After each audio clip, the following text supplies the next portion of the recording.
'తలకోన' అనే టైటిల్‌తో ఉన్న సినిమా ఒకటి అమెజాన్ ప్రైమ్‌లో స్ట్రీమ్ అవుతుంది. ఈ సినిమా ఎలా ఉందో ఈ వీడియోలో తెలుసుకుందాం. ఈ లోపులో వీడియోనైతే లైక్ చేసి ఛానెల్‌ని సబ్స్క్రైబ్ చేసుకోకుండా చూస్తున్నట్టయితే సబ్స్క్రైబ్ కూడా చేసుకోండి. ఈ సినిమా అంతా చూసిన తర్వాత నాకైతే నచ్చలేదు. ఈ సినిమా స్టోరీ ఏంటంటే హీరోయిన్ ఆళ్ళ ఫ్రెండ్స్‌తో కలిసి ఒక ట్రిప్‌కి వెళ్తది. ఆ ట్రిప్‌కి వెళ్ళకముందు రాజకీయ నాయకులు చేసే రాజకీయాల్లో తెలియకుండా ఇరుక్కుంటది. ఇంకా అక్కడికి వెళ్ళిన తర్వాత ఏమైంది అనేది సినిమా. సినిమా స్టార్టింగ్‌లో వచ్చే రాజకీయాలకు సంబంధించిన సీన్స్ అయితే చూడడానికి పర్వాలేదనిపించాయి. ఇక తర్వాత సినిమా తలకోనకి షిఫ్ట్ అవుద్ది. ఇంకా అక్కడి నుంచి సినిమాలో వచ్చే సీన్స్ అన్నీ కూడా తలాతోక లేకుండా ఎటు ఎటో వెళ్తున్న ఫీలింగ్ వస్తది. సినిమాలో హీరోయిన్ వాళ్ళ గ్యాంగు తలకోన వెళ్లి ఎంజాయ్ చేస్తూ ఉంటే ఆ సీన్స్ మనం చూడడానికి చాలా కష్టంగా అనిపిస్తాయి.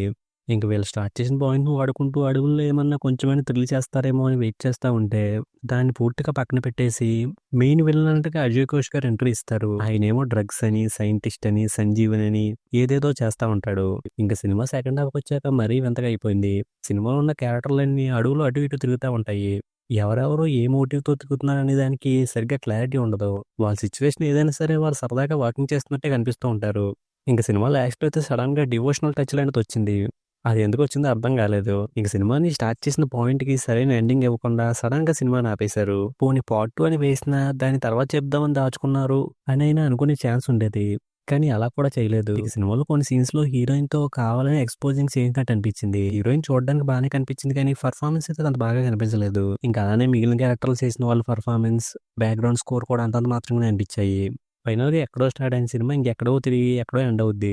అందుకే ఈ సినిమా అయితే నాకు నచ్చలేదు. ఈ సినిమాకి నేను ఇస్తున్న రేటింగ్ అయితే 1/5. ఇక వీడియోని క్లోజ్ చేసే ముందు వీడియోని లైక్ చేసి ఛానెల్‌ని సబ్స్క్రైబ్ చేసుకోకుండా చూస్తున్నట్టయితే సబ్స్క్రైబ్ కూడా చేసుకోండి.